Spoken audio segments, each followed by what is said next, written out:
They protect us. They defend us. They help us in times of need.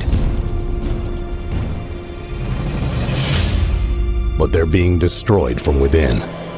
Last year saw more Army suicides than any year on record. Day Our son was just one of thousands of veterans that this country has lost to suicide. after day only to die here at home in their sleep. after day. He then used a pistol to take his own life. There is a hidden enemy at work, It's got to stop. and it's hiding in plain sight. The most dangerous enemy is the one you never suspect.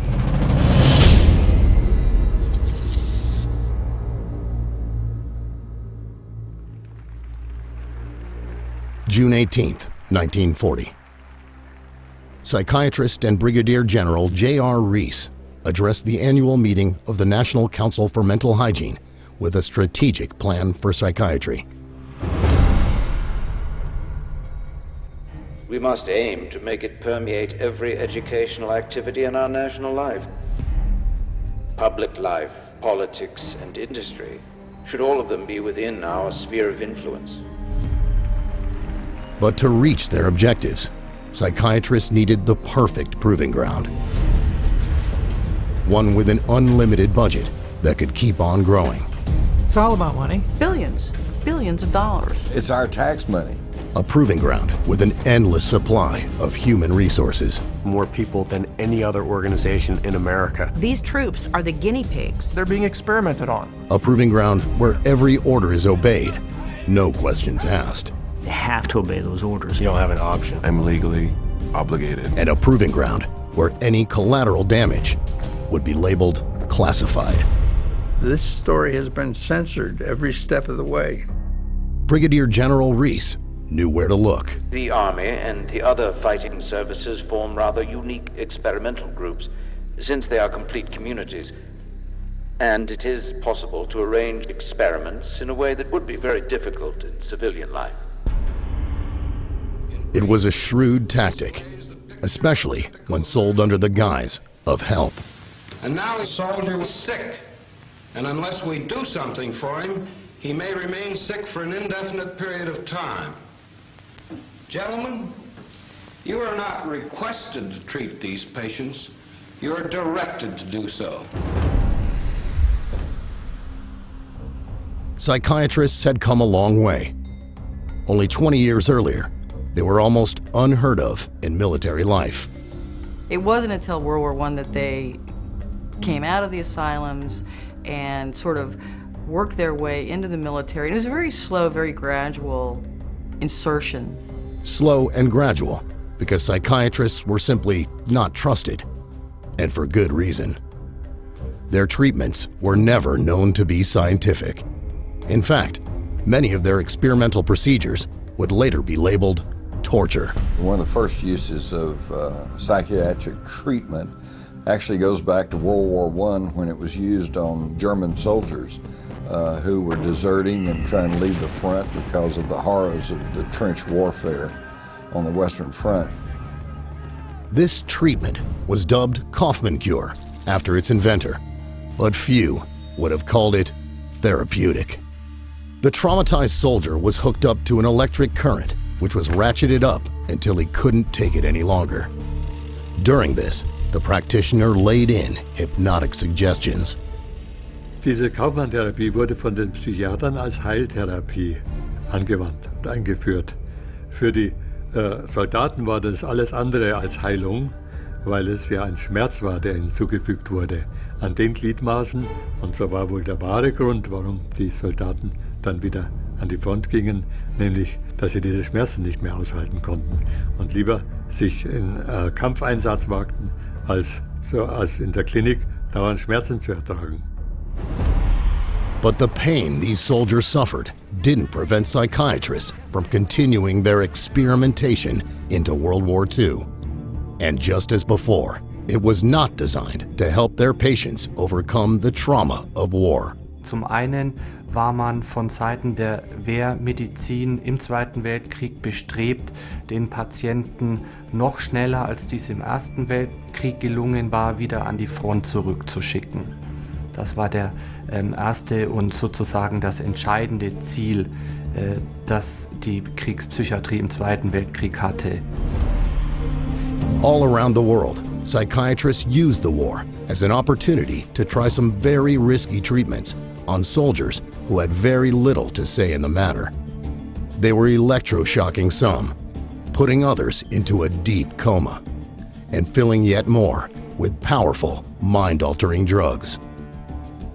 As they infiltrated further and further, they became involved in military recruitment, training, discipline, morale. They were even making opinions about the selection of officers.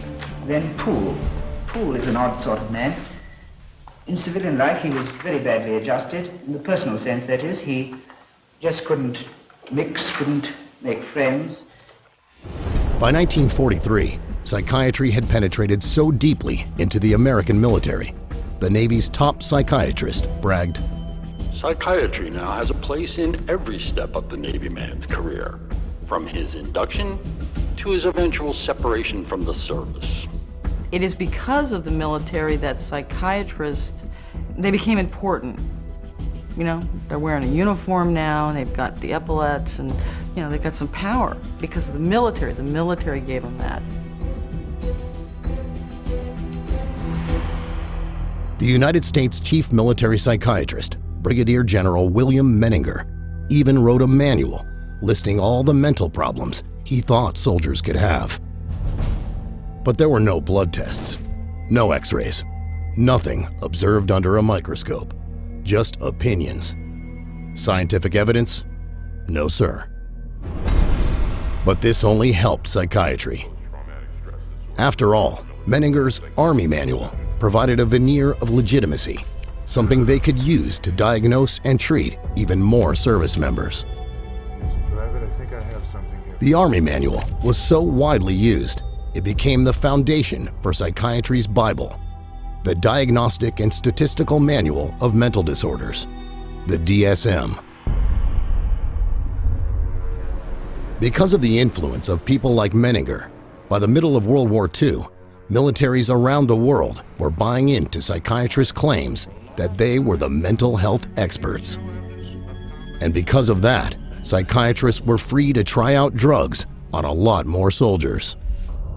The drugs of choice are the barbiturates. You will note that in combat exhaustion, massive doses of these drugs are needed in therapy. During the Second World War, both Americans and Germans experimented with stimulants because everybody thought, well, this is great, you know, it helps you focus, it keeps you awake. One such drug was Pervitin, which was given to German soldiers to lower inhibitions and increase aggressiveness. Man kann sagen, dass dieser Feldzug durchaus Pervitin getränkt war, was die Wehrmachtssoldaten betrifft. Die Wehrmachtssoldaten waren für ihre Gegner unfassbar fit, sie waren unfassbar wach, sie hielten sehr, sehr lange durch, sie waren furchtlos, sie waren aggressiv und wirkten vor allem auf die Gegner wie aufgezogen. Et il a fallu à peu près 18 mois pour que les accidents apparaissent en nombre considérable, c'est-à-dire des jeunes soldats qui brutalement se conduisaient comme des bêtes féroces, tiraient sur tout ce qui bougeait, sur les civils et sur leurs propres compatriotes. Et les accidents, les imprudences au pilotage d'avions, au pilotage de chars ont été tels que l'armée allemande a interdit l'utilisation de ces drogues à partir du milieu de l'année 42-43. Et l'armée anglaise a vécu la même expérience. Stimulants were also used by the Japanese. They gave its fighters instant courage, but at a price.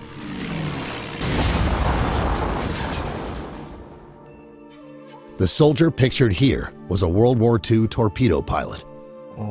海軍の中の特攻隊員ということで、人間魚雷で有名な回天というものの搭乗員として訓練を受け、 The mission, to be placed inside a manned torpedo that would be manually detonated when close to an enemy ship. 海軍の中ではね、とにかく先行艇部隊、先行艇による特攻を、とにかく成功させるためにということで、海軍ぐるみでっていうかね、でもってとにかく搭乗員たちにアンフェタミンを投与させて作戦行動を成功させるということがもう行われてたということですね。Although he survived the war, the man's life was ruined. で実際に私の叔父も、帰ってきて、復員してきてからそういった形で今度メタンフェタミンヒロポン中毒になって、で今度ヒロポンが禁止されたわけですよね。今度は何になってかもうアルコール、もう本当にアルコールはひどかったです。私も叔父が叔母にね本当に暴力を振るうシーンっていうのは何度も見てますし、だから彼自身も実際に、自殺を3度図って。From the 50s through the 70s, psychiatrists in countries like Britain, the United States, and the USSR continued to use their militaries as proving grounds for an arsenal of new experimental treatments. American military psychiatrists used soldiers to experiment with LSD. The squad, composed of volunteers for the test, responded like well-trained soldiers, immediately and without question. The squad, all except the drill sergeant, now drugged with LSD. After a few minutes, the men found it difficult to obey orders. Even though they knew the dangers of this drug, British psychiatrists continued the LSD testing, this time on Marine commandos. Unknown to the troops, the drug was added to the water on the second day. At 11:40, the first effects of the drug make their appearance.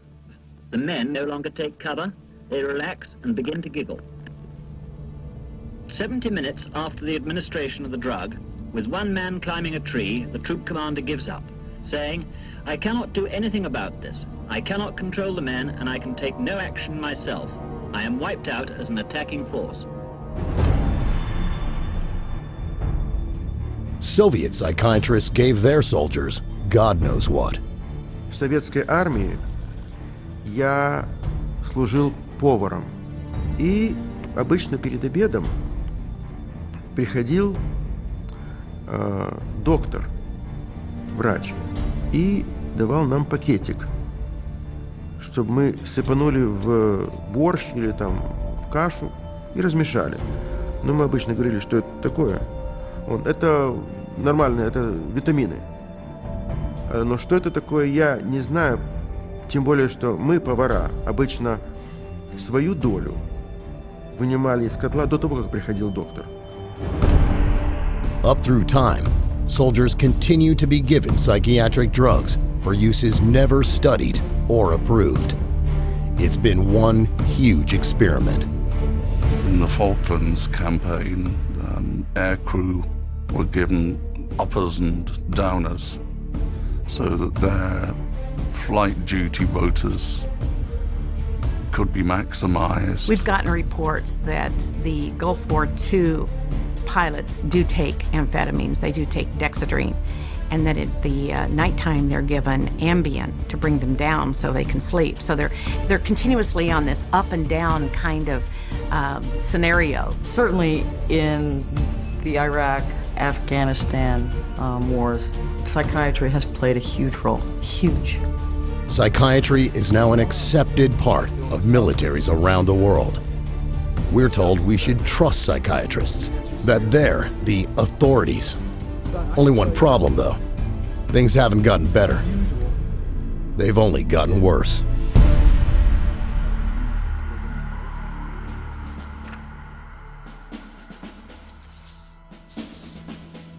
I spent almost 26 years on active duty in the Marine Corps.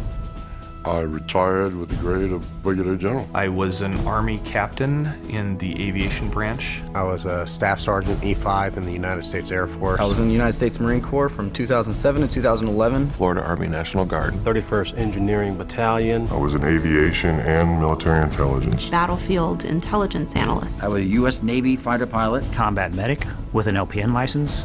So my nomenclature would be a 68 Whiskey Mike 6. I got out as a sergeant, non-commissioned officer, this past March. I didn't see the emergence of psychiatry in the Army up until I suffered my own injury. And then it was like, it was a flood. It was a flood of doctors, and it was a flood of meds. There's just as much stress on today's soldier as in the past. Long hours, grueling missions, extended periods away from loved ones.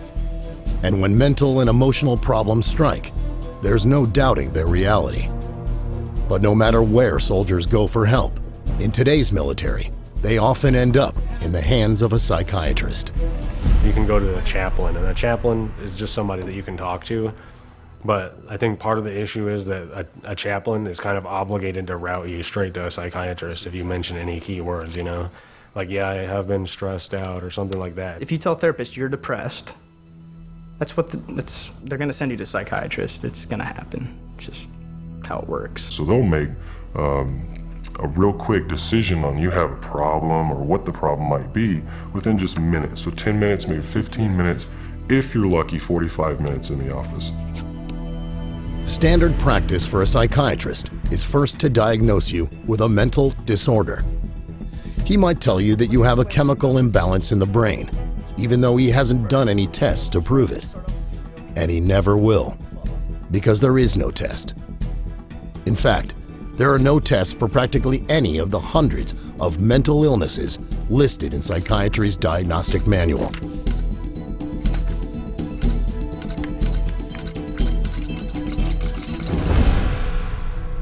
Psychiatry, especially, has no objective means of making any diagnosis.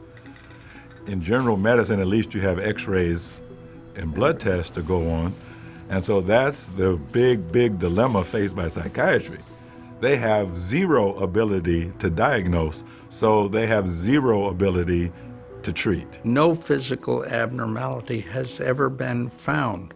So there is no physical abnormality to demonstrate by an MRI, a CT, an EEG.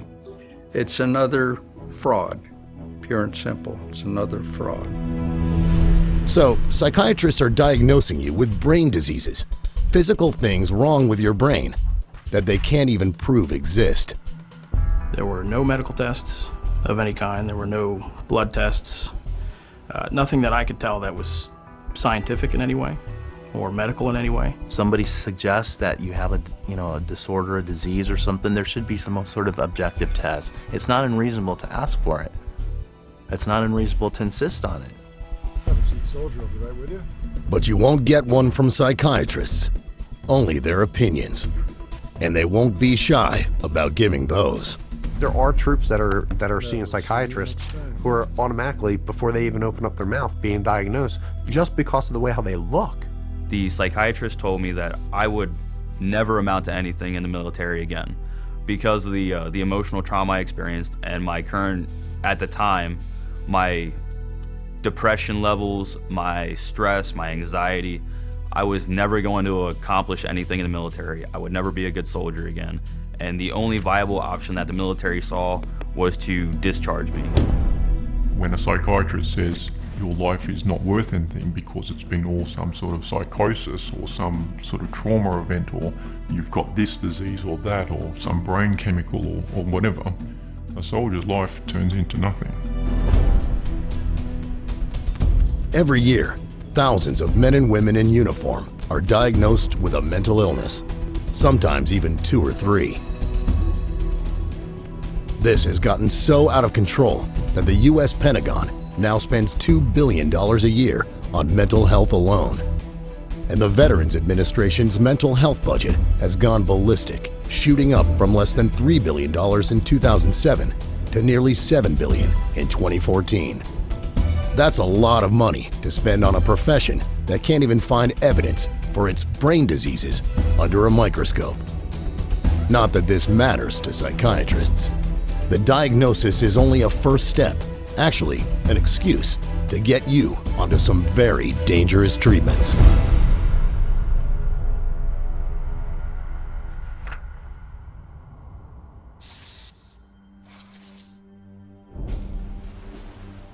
I joined the Navy when I was 17, and I retired. I was medically discharged, I should say, from the SEAL teams. I served my country with America's best in a time of war, and I had the honor of leading them. But I did lose, you know, my swim buddy, which is the guy you go through SEAL training with. And that gave me a survivor's guilt that I can't begin to describe. And, you know, I make it through combat in multiple firefights and nothing. I got blown up by an IED, it broke my neck, you know, and I didn't know it at the time. But I lived with that for like 5 years, make it through all of that. And I come back and they almost kill me with pills. The almost inevitable result of a psychiatric diagnosis is a prescription for a psychiatric drug.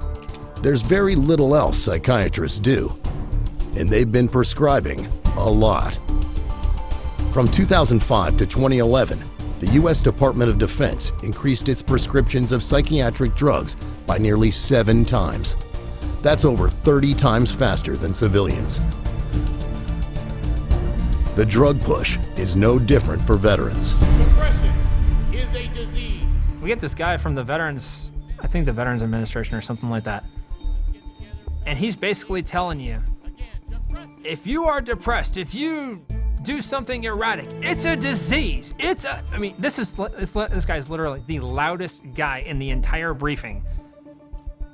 You know, very just in your face about it. And he's just basically saying, you know, if you're doing anything other than what you normally do, you have a disease and you need to be put on the system, you need drugs. We can control it with medication. And then right after that, they're gonna get prescribed whatever drug the psychiatrist seems fit rather than just being able to talk to somebody. No therapy, no lifestyle change. It's a straight line of how they educate these doctors in pharmacology, a symptom to a drug. Psychiatrists have no real idea of what their drugs are doing to the human body. But when it comes to handing them out, that hardly matters. My older brother got out of the Marine Corps, like I said, about a year ago. And when he went to the VA hospital to make his disability claim and talked to him, he told him that he had trouble sleeping. And he didn't tell me what they gave him, but he basically said they gave him a big bag of happy pills. So I came home on R&R from Iraq and got severely depressed. And they went and told me to go see the on-based psychologist, which then they prescribed me meds. He basically told me what was wrong with me and prescribed me with Zoloft, and that was pretty much it. I've been on Ambien, Seroquel, Paxil. That was one of the big ones. A very dangerous drug that I just think is very harmful, called Abilify. It kind of puts whatever meds you're on steroids. Wellbutrin, Zoloft, modafinil, methylphenidate, trazodone, Prazosin, and Ambien. Starts out with Dexedrine, Vibrid, Dalmane, Citalopram, Thorazine, Citalopram, Prozac, and effects are at the same time. Stelazine, Zoloft, Compazine, Seroquel, Cogentin, Abilify, Nodular, Wellbutrin, Iviamitol, Depakote, Artane, Xanax, Halperidol or Haldol, Klonopin, Diazepam, Adderall, and Librium. 5 milligrams to 300. 300 milligrams. 1,200 milligrams of lithium a day. Most individuals who would be given these drugs have no clue what the drug is, really, or what it can do to the mind, really. They just don't know. So it's a blind date, and and sometimes it turns out to be kind of an ugly one. The drugging of the military is off the charts, especially in the United States. In total, over the last 10 years, the U.S. government has spent more than $4.5 billion just medicating soldiers and veterans.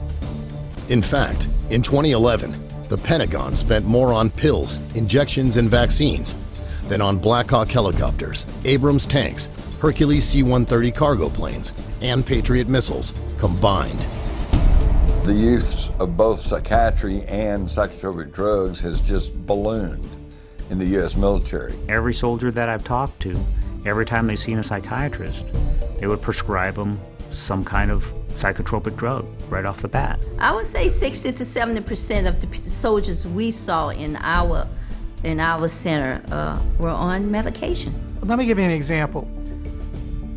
I was on a committee, a scholarship committee for veterans at a college, and they invited the VA psychiatrist to come in to give a talk about post-traumatic stress disorder.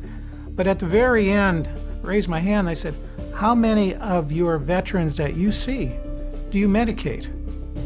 And initially he tried to skirt the answer. He said, I see the most difficult. And I said, we all see the most difficult. How many do you medicate? 98%. It's criminal. And it isn't much better in the rest of the world. I deal a lot with a lot of our soldiers within our NATO brothers and sisters. Canada, New Zealand, Australia, UK, Germany, France, Belgium, and even soldiers down in Italy and even in Spain. Each and every one of them have complained about the issues dealing with psychotropic drugs with them. I was stationed in Germany for a while. I was in Kosovo for a while. And they had talked about that, yeah, when they see the psychiatrist, they do give them psychotropic drugs. So it seems like it's a worldwide problem. A lot of our veterans who've told us that when they went for help whilst they were still serving, they were then prescribed medication. It didn't help. Quand on envoie un patient chez un psychiatre, il ressort directement avec des molécules chimiques. Et ça, on commence à avoir les effets secondaires et on commence à avoir les problèmes. І справді, психіатри давали військовослужбовцям небезпечні наркотики, при цьому знаючи, що військовослужбовці мають в руках небезпечну зброю. Och någonstans så finns det ju någon drivande orsak till att vi skriver ut mer och mer piller. Men vi får ju inte det förväntade resultatet. But no matter the country, this is the military. And in the military, soldiers have no choice but to follow orders. When I'm wearing this uniform, if I'm ordered to see a psychiatrist, I have to go to see a psychiatrist. If I'm not in this uniform, I can tell them no.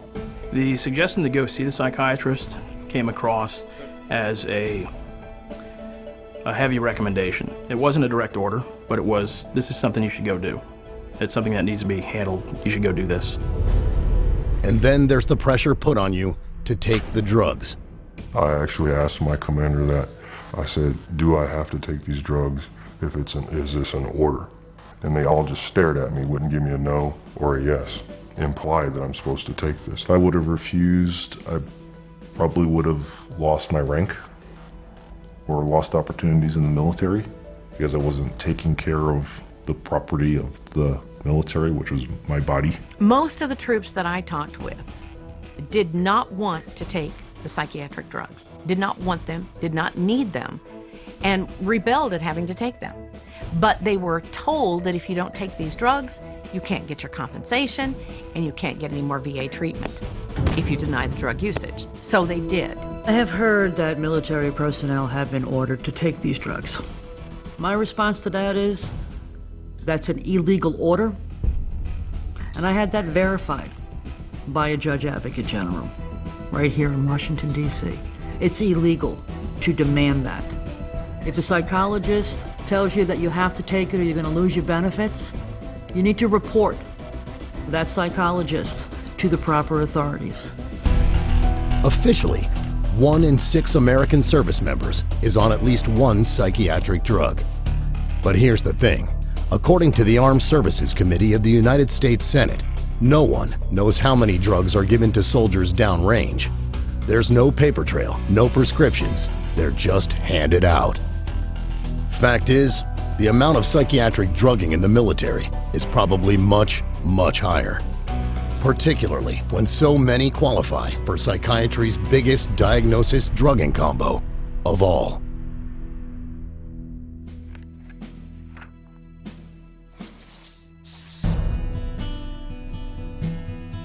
I was in the Army, and when I got out, I was corporal. And then I went back as a contractor for the Department of the Army. My original purpose was definitely get involved, serve my country, and then pursue it from that point forward. I personally had been deployed to Iraq for just about a year, and having gone back to Europe, I was having trouble sleeping, and having some issues just adjusting back to this, different lifestyle after having been shot at, nearly blown to pieces, so many times, to this, now I can just go down the road and get a pizza. And one of my officers recommended I go see a psychiatrist. Within 10 minutes it was, so you're probably bipolar, most likely ADD, and PTSD. The visible effects of combat stress have been mentioned by ancient writers like Homer and Herodotus. The French called it mal de pays. The Germans, Heimweh. In Spain, it was estar roto. Whatever they've called it, centuries of militaries have acknowledged that sometimes the horrors of war can be too much for soldiers to bear. It used to be considered a nervous reaction, an expected part of combat. But psychiatrists today label it a brain dysfunction, which began life in 1980 as post-traumatic stress disorder, PTSD. This war isn't any different than any other than guys coming back with shell shock, battle fatigue or combat fatigue, and now they're calling it post-traumatic stress disorder. It's been around forever. And like their other disorders, it wasn't found through scientific testing. It was lobbied for by psychiatrists and voted into Psychiatry's Diagnostic and Statistical Manual. Literally voted in. Today, it's military psychiatry's most popular diagnosis, and it spread rapidly into the civilian world. The goal is to combat post-traumatic stress disorder, or PTSD. Helping veterans with PTSD. Soldiers' post-traumatic stress disorder. I was diagnosed with PTSD. PTSD. How many times do you hear PTSD in the media now? People really don't understand it, I don't think, and we're just trying to assign a label to people, our soldiers and sailors that are coming back from these very horrific events that they're being witness to. People who suffer from post-traumatic stress are reacting to a traumatic event in a normal fashion. What we believe is that the military is treating veterans in particular with post-traumatic stress as though they have a mental illness. We don't believe they have a mental illness. We believe that they're wounded and what they need is healing. In PTSD, psychiatry has created a disease. They speak of it as a disease just as they speak of generalized anxiety disorder and clinical depression as diseases, but none of them are actual diseases. If someone shows up in my practice and they say a psychiatrist or other doctors diagnosed me with post-traumatic stress disorder, I would actually ask the patient, okay, what tests were done to establish that diagnosis? And they'll think about it and they'll realize that nothing was done. They just got the opinion of whoever the practitioner was. Certainly there is stress that goes along with combat. When you put a soldier into an environment where he's not getting sleep, he's being shot at, friends around him are getting hurt or dying, that's going to cause some bad side effects. Sure, those phenomena exist, but that doesn't then equate to, well, let's drug him. There's nothing fake about the horrors of combat stress. But for psychiatry to invent a medical-sounding brain dysfunction to convince you to accept their supposed treatment, and then they continue to expand its definition wider and wider. What qualifies for PTSD has recently been downgraded, but they have directives that come out that say, well, now we're going to suggest that everybody who's, been in a war zone could possibly, maybe. And so with that, anybody qualifies. What I saw with the new privates coming in is they were just out of basic training and they were given psych drugs for PTSD, for being in basic training for 9 weeks. I was diagnosed with PTSD because I came back and I was a little jittery, and it's just, I guess they said that I had PTSD from that, when it was just I was still kind of trying to assimilate back into the scene of not being in combat, of not being over. The determination that I had PTSD was almost made before I even walked into the office. They told me that it was clear that I had post-traumatic stress disorder and that I needed medication to fix it. Nearly every soldier in my company was diagnosed with PTSD. Nearly every soldier. There are 175 different symptom combinations a psychiatrist can use to diagnose you with PTSD. No surprise then that 37% of recent war veterans are being treated for it. Once labeled, 80% will be given psychiatric drugs. And of those vets drugged, 89% are put on antidepressants and 34% powerful antipsychotics. Even after one of the world's top PTSD psychiatrists did a study admitting that antipsychotics don't work. Just because a medication can be widely prescribed doesn't mean necessarily that it's really helpful for overall for the symptoms of post-traumatic stress disorder. If psychiatrists bother to do standard medical testing, there's a chance they might find something physically wrong. Something that they would label PTSD, but is actual physical damage that can be verified with a brain scan. It's called traumatic brain injury, or TBI. And it's estimated that 320,000 soldiers have suffered from it. Traumatic brain injury is an injury to the brain itself, either caused by a concussive blast or a closed head wound. There's some difficulty determining between traumatic brain injury and post-traumatic stress because the symptoms tend to mirror each other. Inability to focus, short-term memory loss, difficulty with rage or anger. You're talking about a physical injury, an actual brain injury, as opposed to a mental health, a condition. You know, it's the two absolutely, totally separate things. I'm handling a Gulf vet who's got traumatic brain injuries. He's labelled with PTSD, and he's got a lump of shrapnel in his head, you know? So, hang on, you don't get lumps of shrapnel flying into your head and embedding in your skull do not leave you with no effect on the brain. The brain's going to take a real hammering from that sort of thing. Of course, most psychiatrists aren't going to spot TBI because they don't check for it. Instead, while the real problem escalates, they'll mask it all with medication, which can make things far, far worse.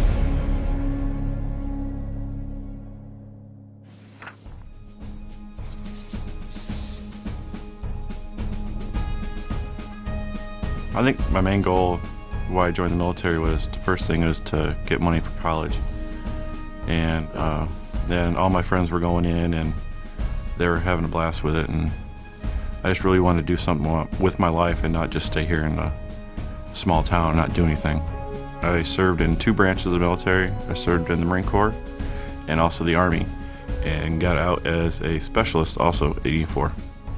When I was in the Marine Corps, I never went and saw a psychologist, but when I was in the Army, they told me I had to go see one.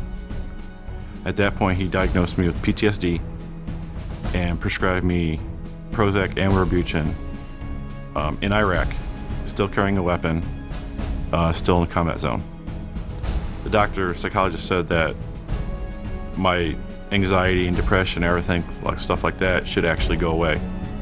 And actually it did not, it got worse. The life of a soldier is demanding. You're trained to be alert, decisive, and focused, and in top physical and mental shape. It's a necessity. But psychiatric drugs can make you combat ineffective. Psychiatrists know this but still claim they are therapeutic. Here's the reality. All psychiatric meds are mind-altering drugs. People don't put that together, but they're mind-altering, and they have side effects, disaster side effects. One of the most significant problems about every psychotropic drug that I can think of, the stimulants, the tranquilizers, antipsychotics, mood modulators, are unpredictable.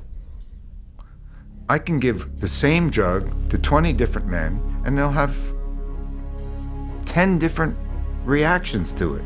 No one, not even the prescriber, knows what will happen with a psychiatric drug. Each one is different, and each has a long list of side effects written in small print on its package insert. My friends that take the drugs that I'm prescribed have very bad balance, a terrible memory.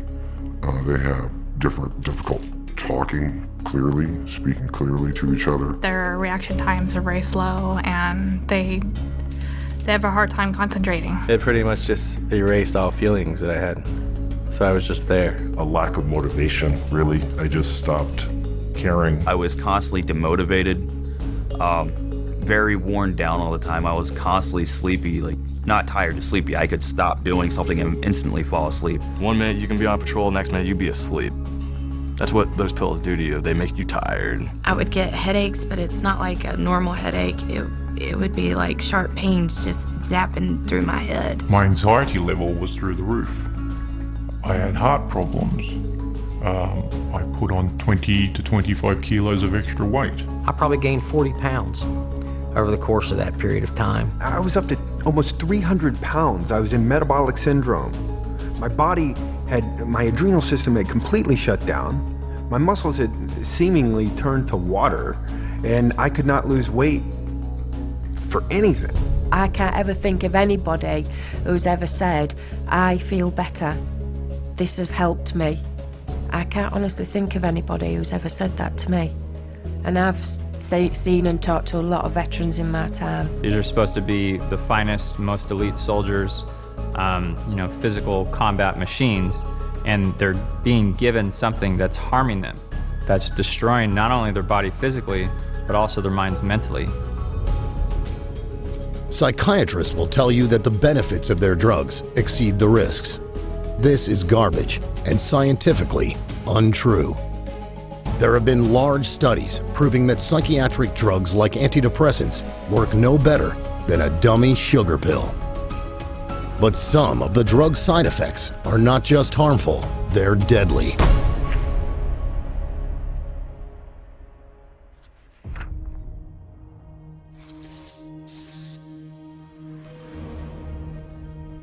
On top of all the terrible side effects you can experience with psychiatric drugs is the strangest fact of all.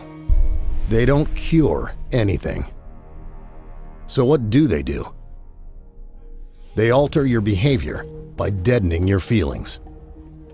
This not only prevents a person from sorting things out, but numbs them to the world around them. There's even a name for it: depersonalization. I've had patients who've been given very large doses of psychoactive drugs over a period of about a year, and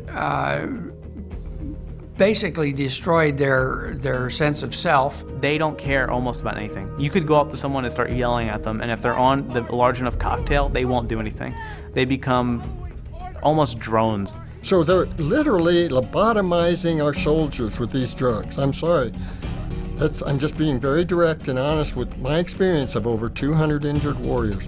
It's almost like being in a mental hospital with lobotomized patients. I'm sorry. It's just awful. And the depersonalization gets really dangerous when the drug creates another common side effect.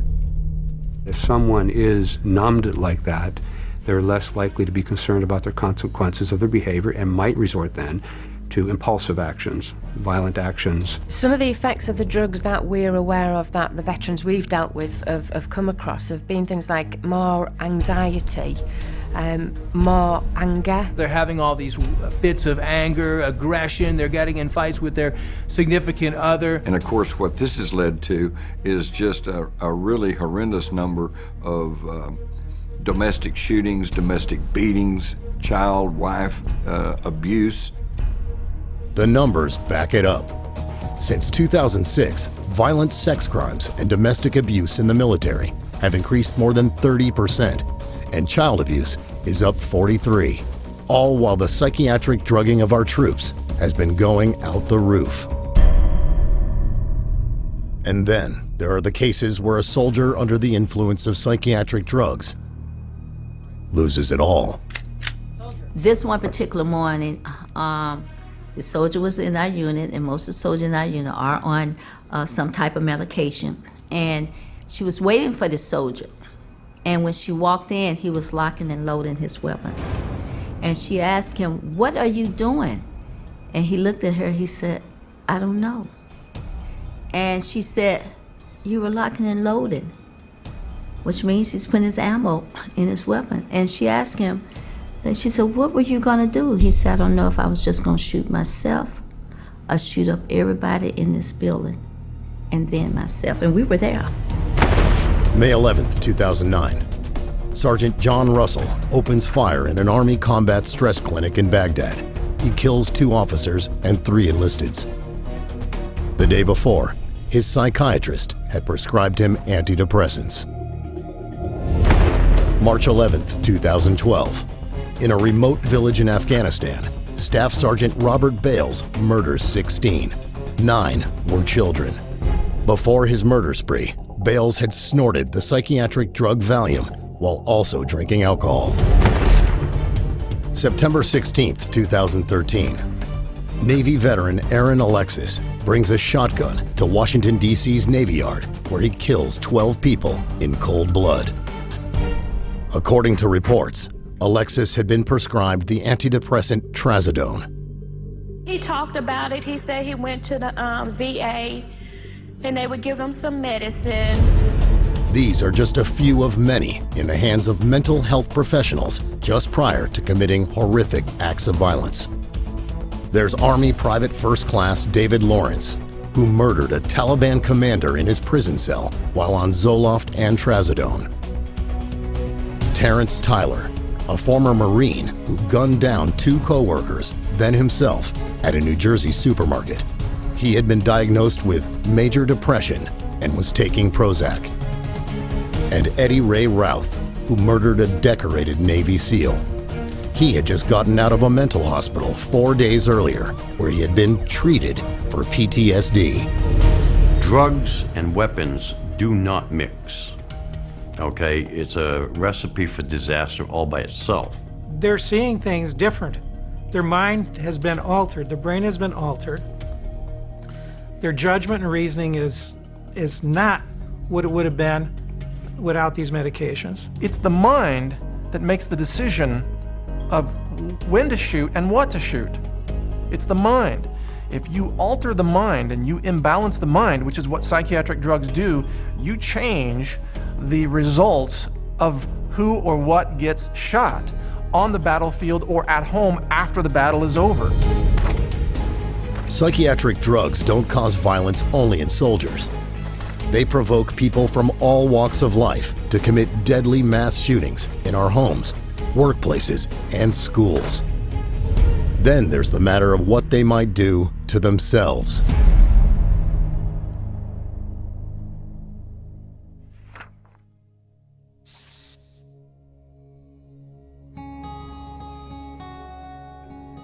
Ever since I was a little kid, I always loved the military. I loved the Army, and I think I always knew that I wanted to, join. I just said, I wanted to go and experience it, and just to serve my country. And then I went to the recruiter station. I said I want to jump out of airplanes and ride motorcycles. And right then they said, "We got a job for you," But I did it, and it was good. It was right after combat. So, you know, I started getting these dreams and flashbacks and all that stuff, and then, you know, kind of like big anxiety and all that stuff. And I went to my doc, and they said, yeah, we got to get you some meds, you know, and they gave me them, and, you know, that was it. You first start taking it, you feel great. Whoa. And then it just like, it's like you get immune to it, and then, oh, let's take a higher dose. Let's take a higher dose. In my experience, I didn't see anything helping at all. I felt like it was making everything worse. I gained like, how many, like 40 pounds taking the meds. We looked it up, and that one med, I don't remember what it was called, but it said it acted like you had like 1,500 calories every pill you took, and I had to take it 3 times a day.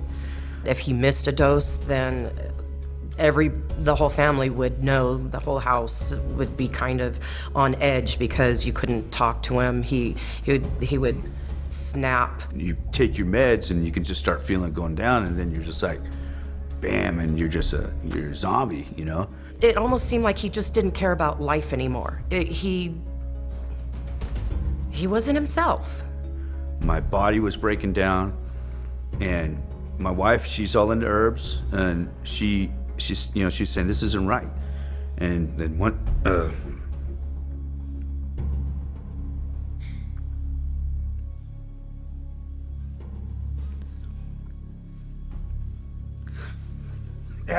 I was all fucking drunk, and you know, the meds, just taking that shit, and I just said, fuck it, I'm done. And I took my pistol, I fucking put it in my mouth,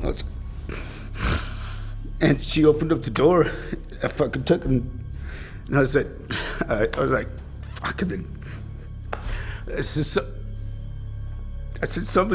we gotta fucking do something, you know? And this shit just didn't work, you know? And I had to literally grab the weapon away from him because it probably would have happened. That's why I said, fuck it, I'm stopping. You know, I'm stopping taking all this shit, it's killing me. You know, it's gonna kill me, it's gonna kill my wife, you know?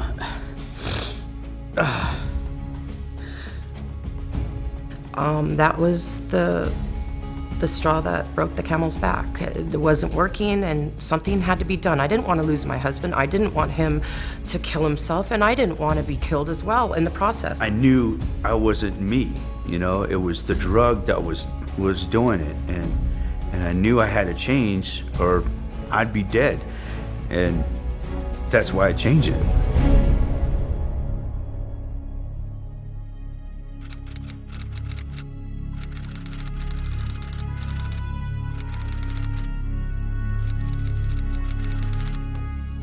There is a huge problem with suicides in the military. Since 2002, the rate in the U.S. ranks has almost doubled.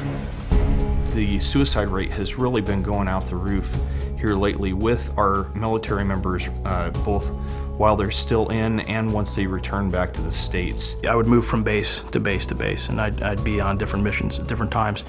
And one minute I'm on a base and I'm having lunch, and I'm being asked, hey, did you hear about those 3 guys, those 3 soldiers who committed suicide? It was a black eye on Fort Bliss. Soldiers were dying left and right.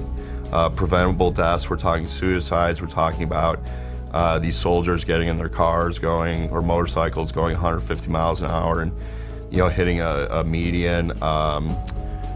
Family violence, it really spiraled out of control.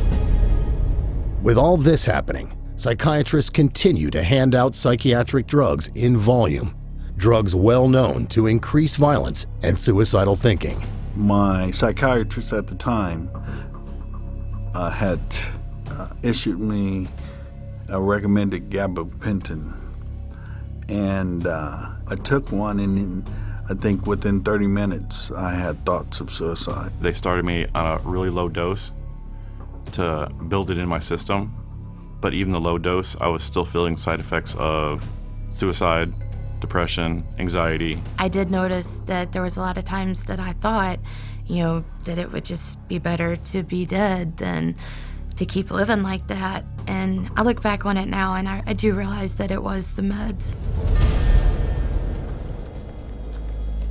Yes, there can be reasons for suicide in today's military that don't involve psychiatric drugs. But it would be stupid to ignore the drug's influence.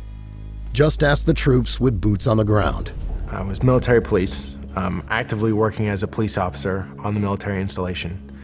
And in 1 week, I went to about 8 or 9 suicide attempts where the person either overdosed or, said that he was gonna kill himself, something like that. And 1 for 1, every single person was on psychiatric drugs.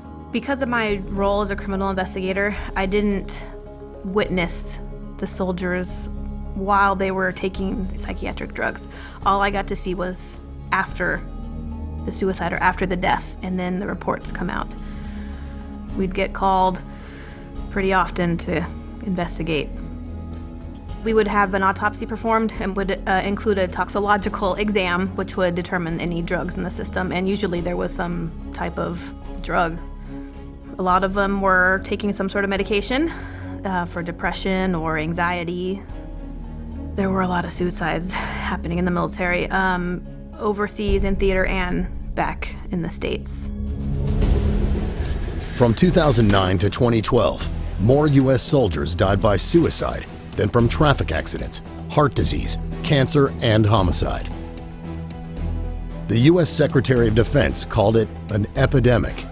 So, yeah, it's a problem.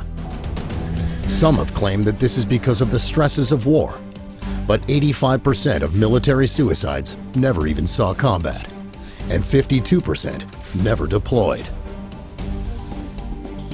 Meanwhile, the competence of military psychiatrists is never even questioned, and it's resulting in suicide attempts such as this one.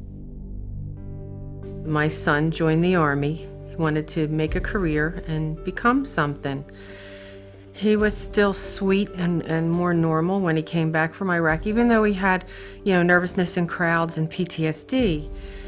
He was not different in personality as far as, to that degree like what we saw later on the drugs. And so when Michael said, hey, I'm having anxiety issues, I said, you need to go tell them.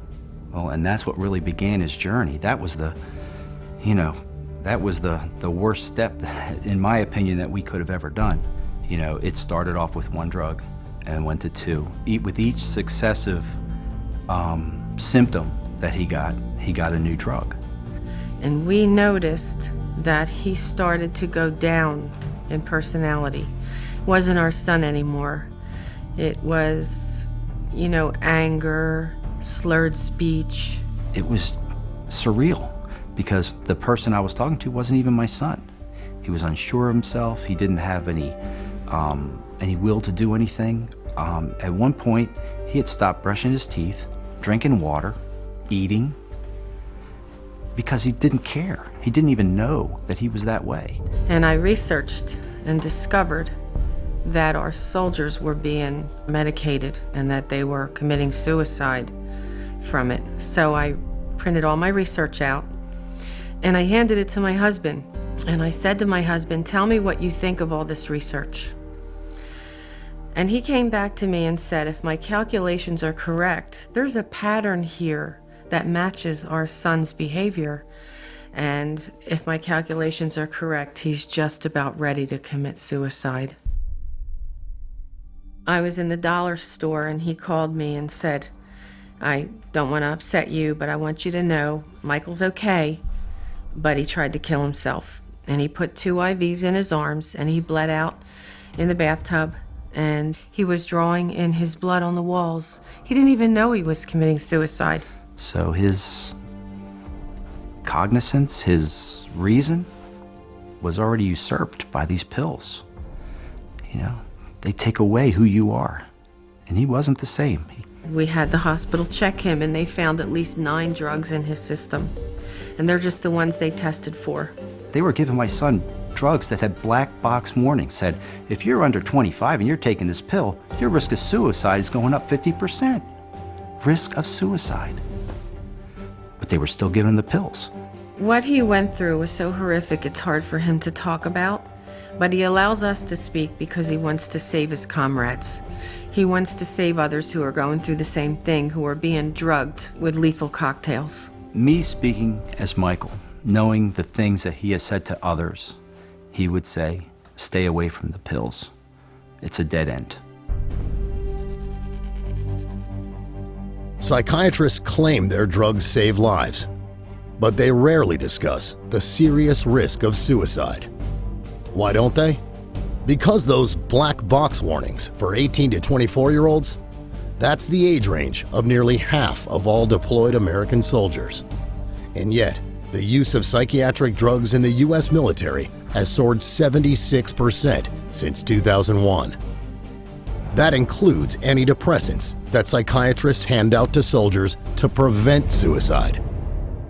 There's no evidence that drugging stops suicide. The reason I'm saying this is because it is alleged that if somebody is suicidal, you should medicate them. Except there's no evidence that medicating somebody who is suicidal is going to prevent suicide.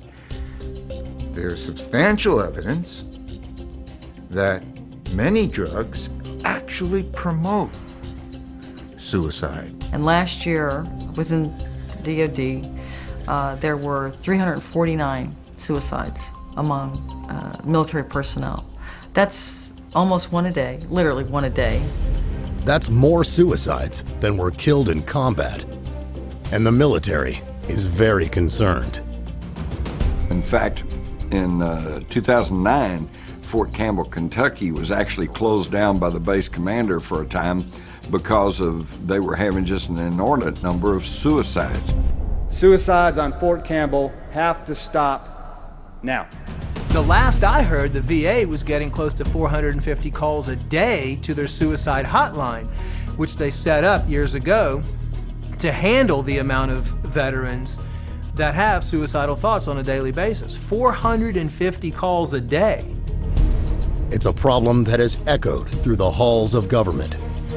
One of the biggest concerns I have about the military is the inordinate number of suicides that have taken place among active duty and those who've left the military. 3 years ago, I got Congress to hold hearings to examine the relationship between suicide and increased use of medications, and there was a direct parallel. The amount of suicides were increasing proportionate to the amount of medications being introduced. So, do antidepressants cause suicide? Of course they do. So, don't blame the soldiers. Don't blame the military as a whole. Blame the corruption of the military by the psychiatric industry that is peddling false, dangerous medicine, that is peddling a kind of modern-day quackery, calling it treatment, but delivering suicide. And as bad as it is in active duty, veterans have it far worse. They're killing themselves at a rate of 22 a day, one every 65 minutes. But do psychiatrists ever consider stopping the drugging? No. Instead, it's an all-out assault.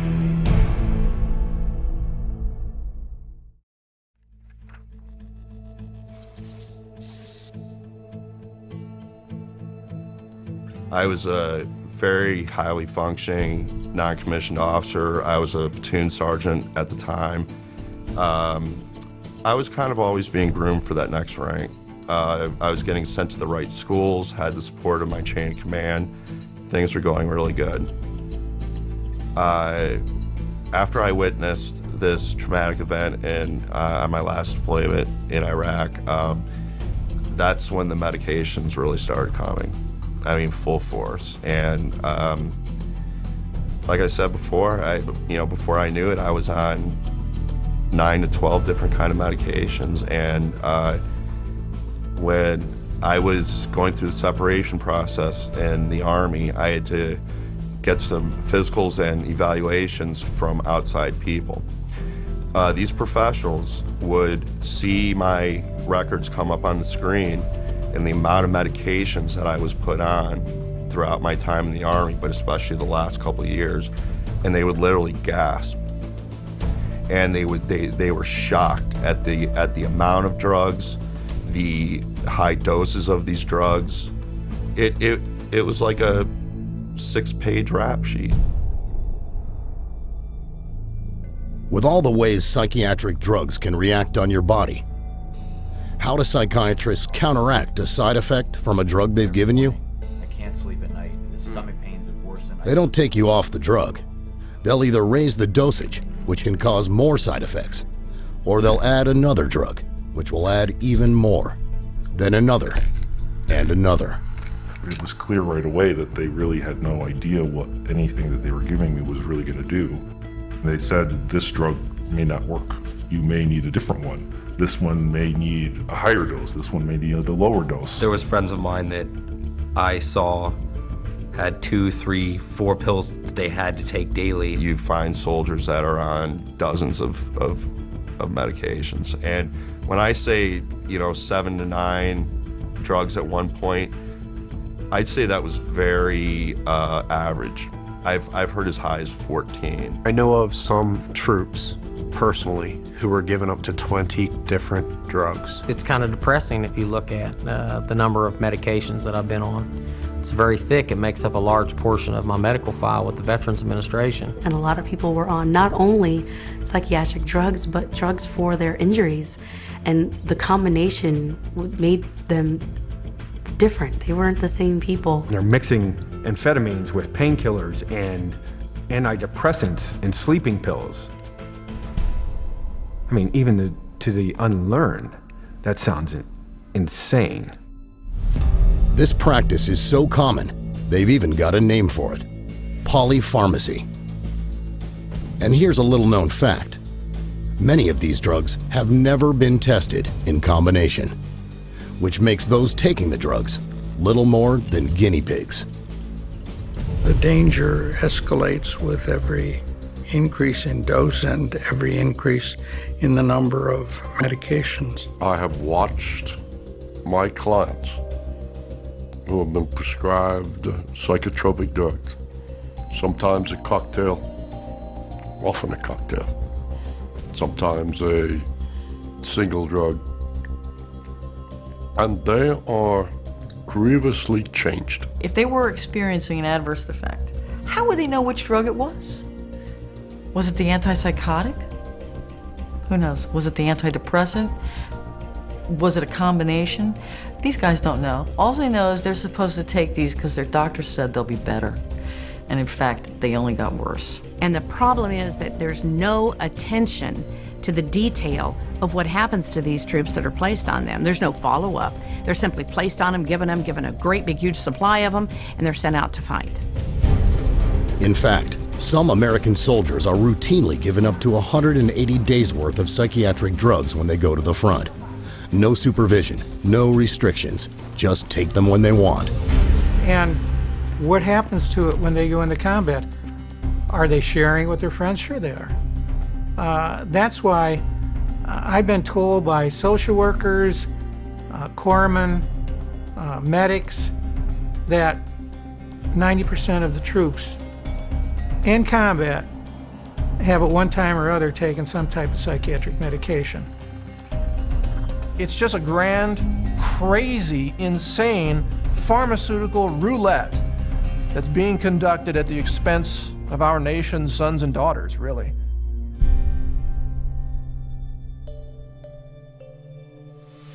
My husband never did drugs, nothing, never did anything. And I dated him 5 years before I married him. And he never did anything like that. And then when he was in Afghanistan, the psychiatrist over there started giving him the medications for depression and, of course, the pain that he was in because he had been hit. And the first time he got hit, they just started drugging him up. And the second time he was hit is when they sent him home to me. And 2 weeks after him being home, the violence was so incredible. I told him that we needed counseling or we just needed to get a divorce because I couldn't live in the abuse that I had just gone through because my husband never treated me that way. Needless to say, at that point, I didn't realize that these drugs were affecting him. At one point in time, my husband was on 21 drugs, 21 at one time. I mean, and it was craziness. This is not, I don't even know who this person is that I lived with. I've tried to get him help right from the beginning with the drugs, and they're refusing him any help. They just keep continuing to give him the drugs, and he's not getting any treatment. His physical needs are not being met, and he's continuing to deteriorate on a daily basis. The whites of his eyes are now yellow. They have a yellow tint to them. His skin color is green and gray, and this happens often. And we do have the fear that we will wake up in the morning and he's going to die. Every day we live that every day. His daughter lives that every day. I live that every day. Is today the day that he's going to die? Is today the day I'm going to get the call?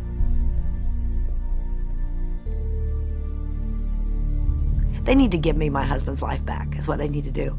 They need to take him off the drugs so that he can think. He can't think. He doesn't know. The horrible reality is that once on these drugs, it's hell to get off them. You can get addicted to some in as little as 2 weeks. Now we have soldiers coming back from the battlefield and they're addicted to psychotropic medications, and they have a detox reaction back in civilian life, and they begin to exhibit the side effects for which they were being pre-medicated. So they become depressed, they become suicidal. Not only is it dangerous to be on these drugs, it's also very dangerous to come off of them. In fact, in many cases, the suicides happen immediately after someone stops taking an antidepressant drug. So if you do that, make sure you do it in a way where you have medical supervision and you have a support system in place so you can get off of those drugs safely. Trying to get off psych meds by yourself, especially cold turkey, is very dangerous because of the terrible effects you may experience. I'm having anxiety, I'm perspiring, I just don't know what to do. Psychiatrists will tell you it's the return of your mental illness and that you need to get back on your drugs.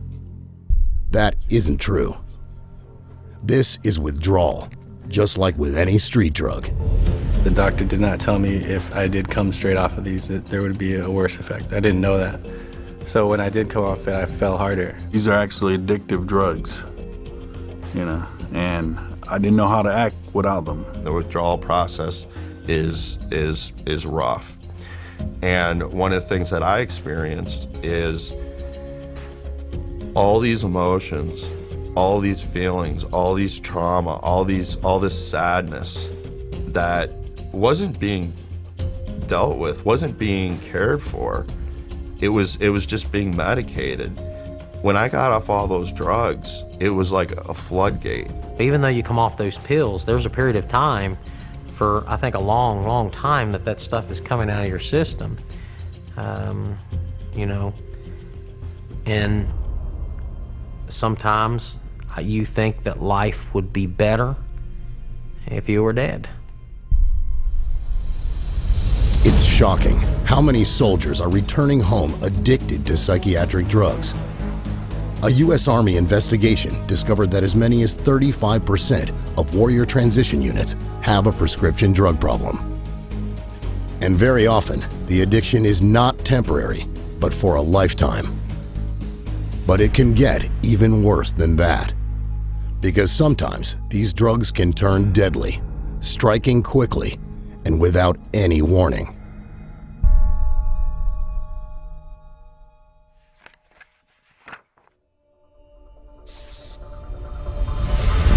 Gunnery Sergeant Chris Bacchus survived the assault on Baghdad, a deployment to Afghanistan, and a second tour in Iraq. What specifically killed your brother? He died because he mixed narcotic drugs. Whenever he had an issue with them, they would increase either the dosage or the potency of the individual pill. A bomb couldn't kill this Marine, but a bottle did. Chris Bacchus had 2 antidepressants, 2 opiates, and the anti-anxiety drug Ativan in his system.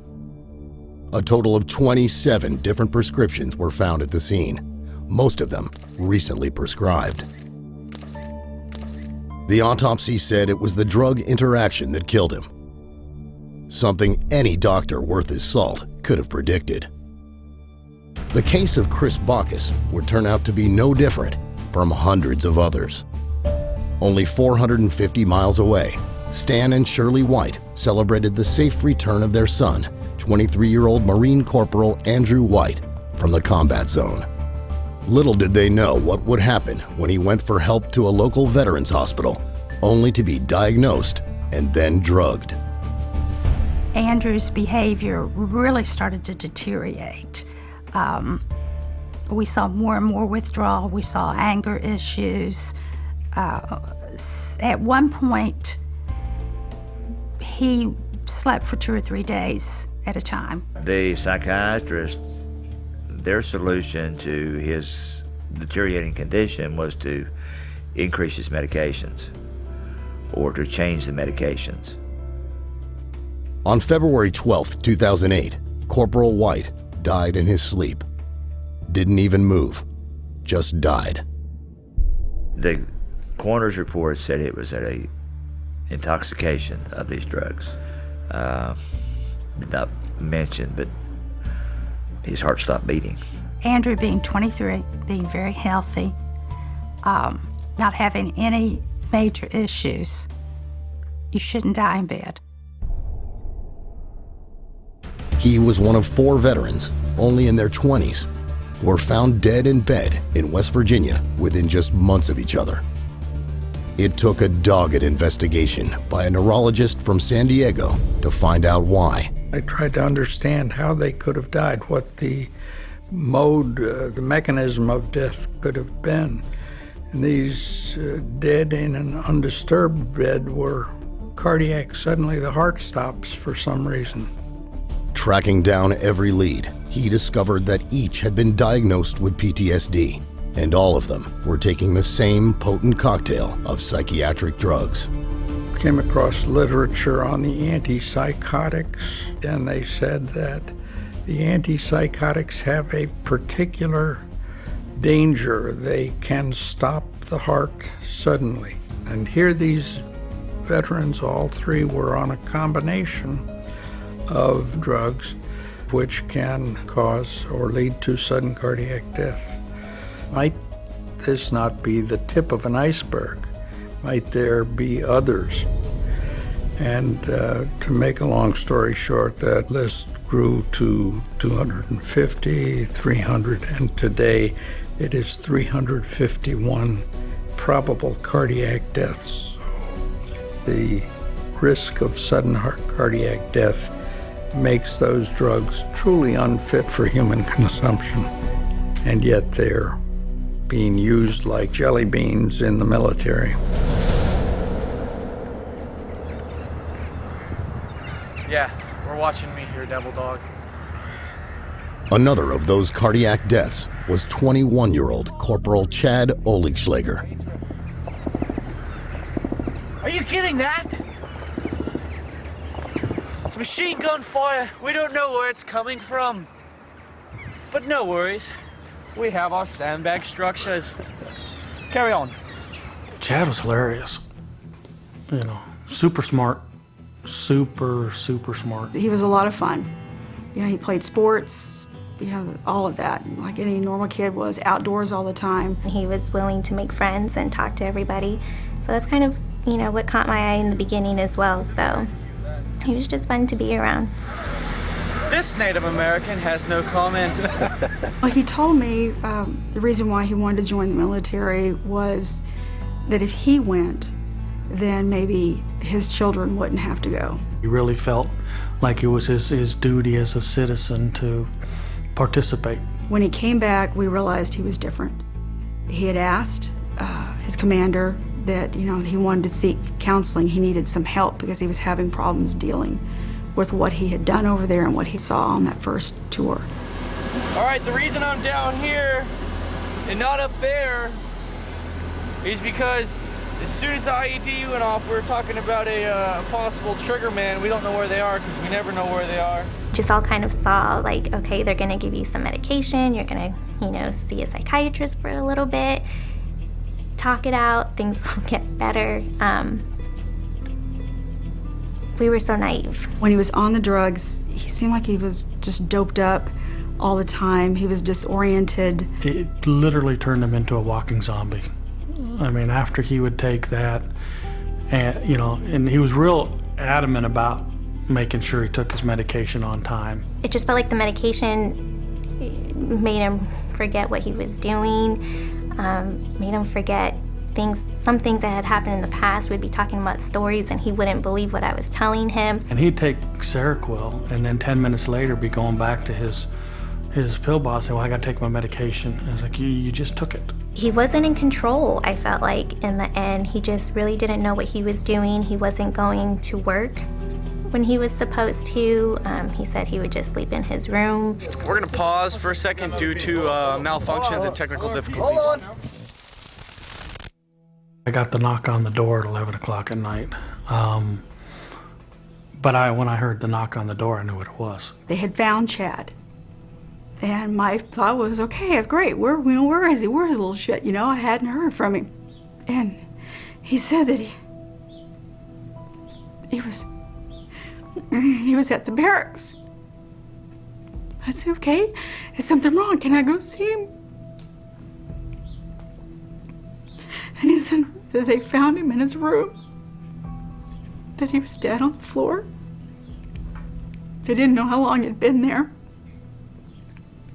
that he was already gone, and I couldn't see him. I couldn't even get on base. All I could think of was that he was alone in that room by himself,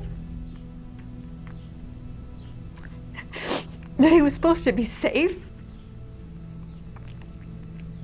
It was harder for us because we always expected, if he's in the military, he's in the Marines, we kind of expected that if he were to die, he was going to die when he was out on deployment. You know, he was going to die, you know, killed in action, something. We didn't expect him to come home and die. I had a doctor at Texas A&M University read the autopsy and then said that the levels of the meds in there were not excessive. They were in line with what was prescribed. Nothing was out of range of dosage, but they looked at it and they said, how come he's taking, 7 of them? It's a lot. And the doctor looked right at me and said, they killed him.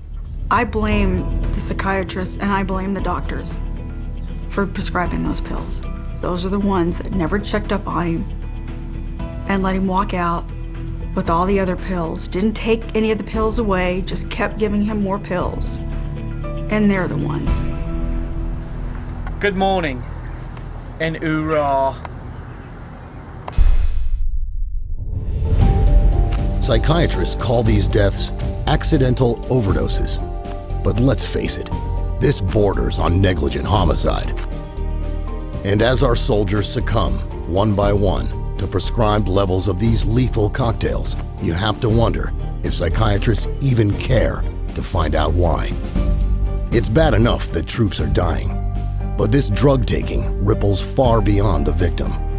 It can also affect the lives of those they love most.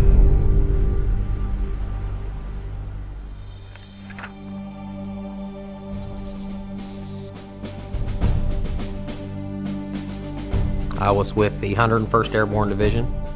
I was assigned to them doing gun truck and convoy security, Operation Iraqi Freedom. I came out as a captain. I've got a total of 26 months in combat. When I came out, returned home from Operation Iraqi Freedom, anyone that marked that they had seen combat or had seen someone killed or had participated in combat operations directly, it was mandatory that you went to mental health. I myself was prescribed Prozac, Depakote, and at one time Zoloft. One night, and I'll never forget this as long as I live.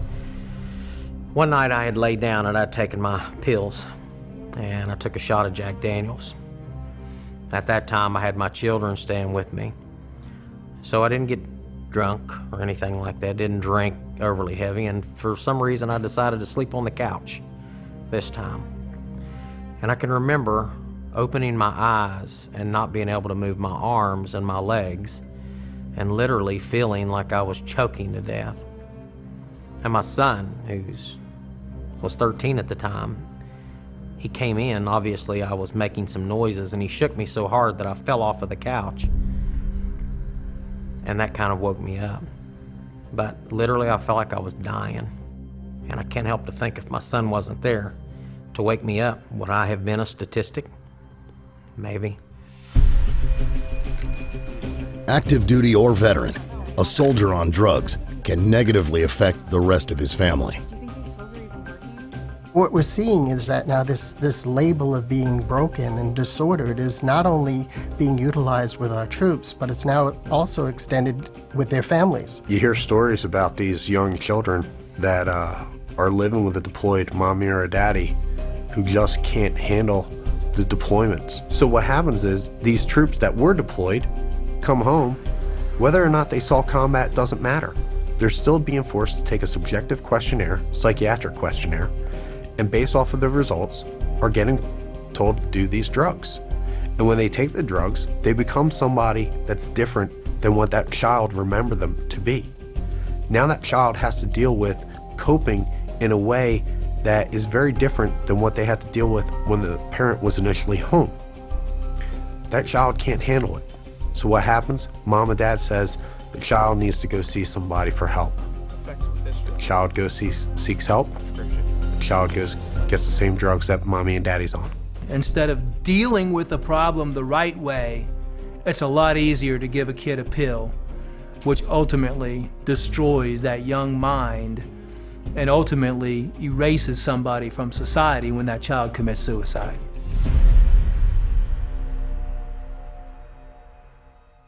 My youngest son, Daniel, was a very funny, a little prankster with lots of friends in the neighborhood.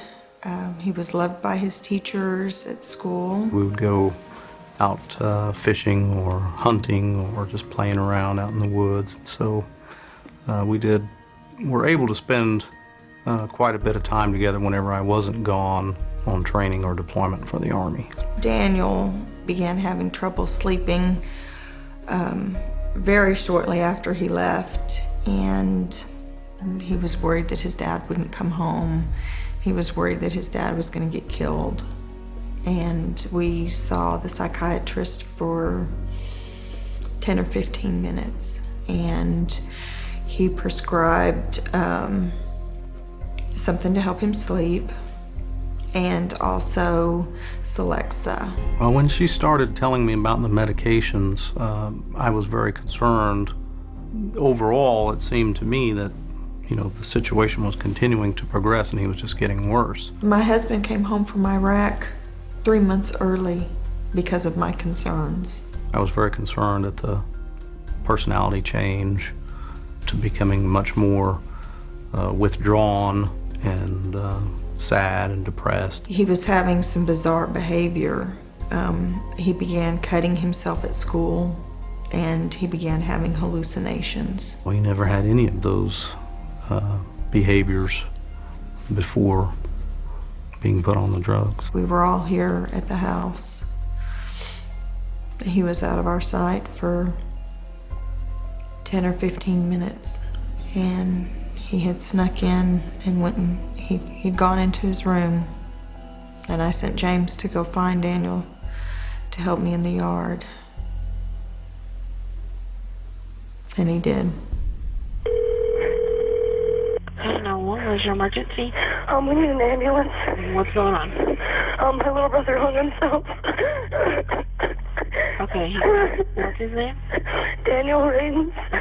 My mom is performing CPR right now. Okay, let me transfer you. He was an innocent little boy who was just worried about his dad, who prayed every night that his dad would be safe, and that his dad would come home, and that angels would protect him. But there wasn't anybody to protect my son. Psychiatry in the military took our youngest son from us and ruined our family. Children are a huge target for psychiatrists. 1.9 million of them have a parent in the military, and 1 million have had a parent deploy. And when you're a little kid worried about mommy or daddy, that makes you fair game. The numbers of children who have been put on drugs within the military TRICARE system is astounding. You know, it's just exploding. So it has an effect, a ripple effect on the entire family unit. Now, today, we're finding out outpatient psychiatric treatment for children of deployed active duty service members has reached an all-time high at 2 million visits. How many drugs are these children being forced to take now? Whatever it is, it's high. According to a study in the Journal of the American Academy of Child and Adolescent Psychiatry, 91% of all kids visiting a child psychiatrist come away with a psychiatric drug. Is this really what we want for our children? You have to wonder why, with all this failure, psychiatrists keep hurting people, drugging them, addicting them, creating violence and suicide. It is for the most disgraceful of reasons.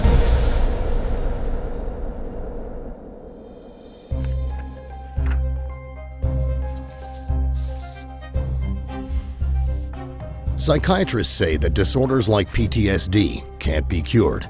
Instead, they claim they need to be managed with drugs for the rest of your life. It's bad medicine, but great for the bank account. Once you label somebody and you start medicating them, over the life of that person, it's going to cost the government about $1.5 million to provide these medications and treatment. There's a lot of money to be made here. There's a lot of money to be made by the companies that are producing these drugs. Profit is the only conceivable motive for all of these psychiatric drugs in the military. Taxpayers are footing the bill for this travesty of medicine. These psychiatric drugs that promote suicides, you're paying for them. So why do psychiatrists hand out drugs at such record levels? Because drugging people is a lot easier than actually helping them. And because of this explosion of psychiatric drugging, psychiatry has developed a very close relationship with drug companies. And they'll tell you all about it.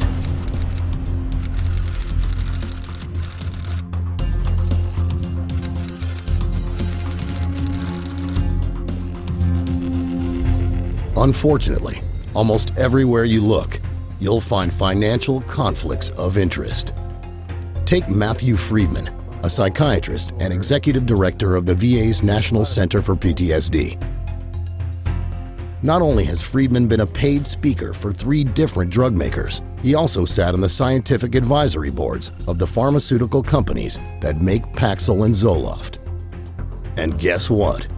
These happen to be the only 2 psychiatric drugs approved by the US government to treat PTSD. And then there's Dr. Elspeth Cameron Ritchie, until recently, the top psychiatrist in the US Army. She praised the antipsychotic Seroquel for being very useful for the treatment of anxiety and combat-related nightmares. Not only is Seroquel totally unapproved for that purpose, it's linked to sudden cardiac death. Soldiers call it Serokill. On the street, it's baby heroin. That same year, Ritchie starred in a webcast partially bankrolled by Seroquel's maker, in which she continued to push the use of psychiatric drugs on the battlefield. Of course, I'm a psychiatrist, so I tend to think of psychiatric medications, and we treat soldiers with medications, with cognitive behavioral therapy, and other sophisticated treatments on the battlefield. Finally, their psychiatrist and former Brigadier General Stephen Xenakis. When he was in the Army, he pushed hard for frequent psychiatric screening of soldiers. The more, the better. Today, the Army screens its soldiers as many as 5 separate times, including a mandatory psychiatric screening when returning home from deployment and a follow-up 6 months later. And these screenings are loaded with conflicts of interest. The development of one questionnaire, recommended by the Army Surgeon General, was funded by Pfizer, the maker of the antidepressant Zoloft. Another screening program for service members and their families is administered by a group given millions of dollars from 8 different drug companies. But Xenakis wants his own piece of the pie.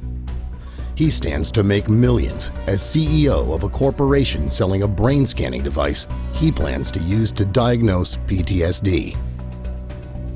Bottom line, with psychiatry, it's all about money, certainly not about help.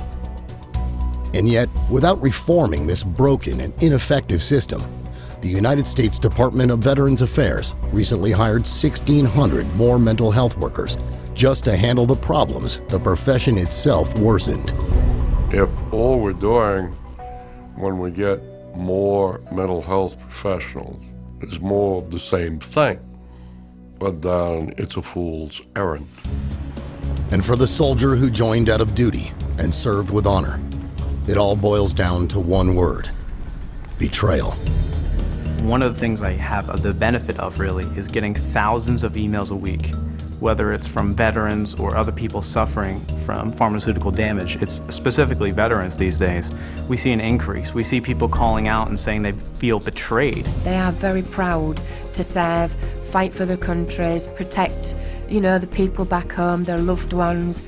And I think all they ask for is to come home and be treated fairly, given answers and looked after. And they're not looked after, they're told, it's all in your head, it's mental, take the tablets, it'll cure, go away, and that's it. And I think that is betrayal. For a word to use for those people is an understatement. It's the deepest betrayal of a human being to kill them while claiming you're treating them, to call it medicine and deliver death. And it's all so needless, because there is hope, and it doesn't involve psychiatric treatment.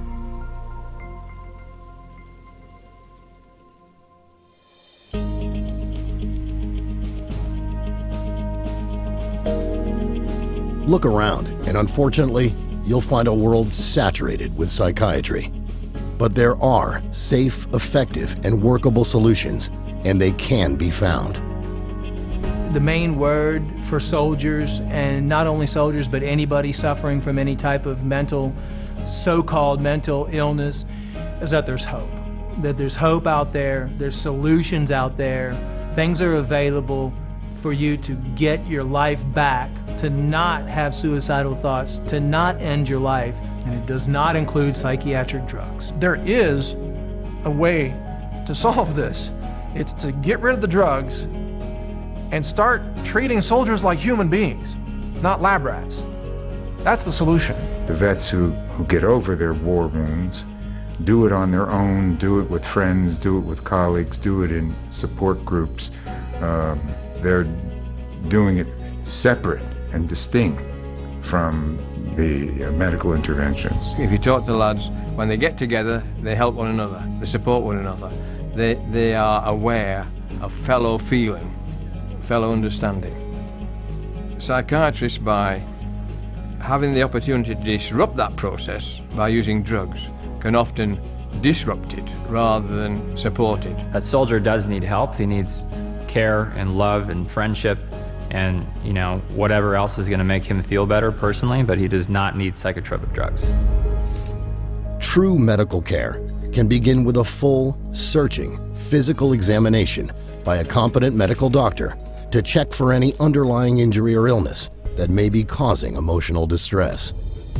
Every symptom should be investigated for physical origins, because if you don't do that, almost certainly someone who has a real physical symptom is being labeled as having a psychiatric symptom, which is false. By making sure that we clear up any physical issues, we begin to make the soldier, the veteran, feel better. Once they begin to feel better, they feel better physically, they feel better emotionally, and they're able to deal with some of the issues relative to the traumas or the stress that they were under while in combat. If you're on psychiatric drugs and want to get off, make sure it's under the supervision of a competent medical practitioner. Getting off the drugs is one of the best things that I've done, and because it's helped me out. It helped me be back being Mike Mezin, and it really saved my life. It's transformed my life, but at the same time, it's also made me look real hard at the damage that those drugs were doing me while I was on. And it was that type of incident that catalyzed my resolve to aborting the system that I was in and moving forward with a non-pharmaceutical approach, which has been phenomenally successful for me. I'm not the same person. But there are still many soldiers right now very much at risk for being ordered onto psychiatric drugs. That's why it's vitally important to know your rights. There is an obligation for the service to take care of our sons and daughters that are sacrificing themselves and giving an oath to defend the Constitution with their life. I mean, that's a big deal. The command may say you have to go to see a psychiatrist because we believe you to be unstable. So does he have to show up for the appointment? The answer is yes. However, once you go into that therapist's office, you are not required to participate in that treatment. So on occasion, I have people that call me and ask me, you know, can I refuse this or can I refuse that? And I say, absolutely. Underlying this right to refuse is one of the most important rights of all: informed consent. Informed consent means you have the right to be informed in advance of all risks and benefits of the proposed psychiatric treatment, any alternative treatments, and the option of no treatment at all. Do active duty and military have a right to informed consent? Absolutely. But these soldiers, sailors, Marines are not informed as to all of the consequences of these medications, because if you were truly informed as to the consequences of taking these drugs, would you really take them? You know, and the answer is most likely no. Informed consent is just one of many rights you have under the Military Code of the United States. Numerous other countries also offer informed consent rights, but it is up to you to demand it. Get involved and tell others about these rights. Many courageous survivors of military psychiatry and their families are speaking out right now, and they could use your help. I don't want another family to experience what we've experienced. Unfortunately, that's happening. This is an outrage. What's going on here? Are these young people just guinea pigs? Apparently so. My daughter was a guinea pig, and she's gone. One of Tony's last things, you know, he always told me, just keep speaking up, Mom. Even if you only help one person, just keep speaking up. My goal is not just to tell Anthony's story, but I feel it's a story that's not unique. It's something that's happening to so many of our troops. As an advocate for my son and an advocate for wounded veterans across the country, our group that I work with, we're trying to make a change in that direction. So we made it our mission that we're gonna tell everybody we can and have the website have as much information that we can. We've got to get the word out to our soldiers. Don't take these drugs. Don't take these drugs. It's the beginning of the end. Immediate action is needed, not just in the United States, but around the world. More British soldiers and veterans committed suicide in 2012 than were killed in battle.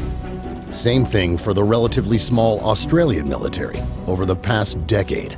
20% of the deaths of German troops abroad are from suicide. And the Russian military has a suicide rate 65% higher than the rest of the entire country. So, what is the solution? Get rid of psychiatry and mental health. Don't leave them in charge. Mental health will not improve until psychiatrists are no longer in charge of it. I truly believe that they are destroying our military. The battlefield is safer than psychiatry. Do you understand that? Statistically, you are less likely to be shot by an enemy than to be killed by a pharmaceutical drug. That's the truth about psychiatry. And yet, psychiatry's reach today goes well beyond the military. It is just as J.R. Rees planned. Psychiatric treatment tested out and advanced within the military, spilling out into every nook and cranny of civilian life. Psychiatry is currently an international $330 billion a year industry. It promised help. It delivers pain, damage, and death. The hidden enemy has now been revealed. What happens next is up to all of us. You've got the facts. Fight back.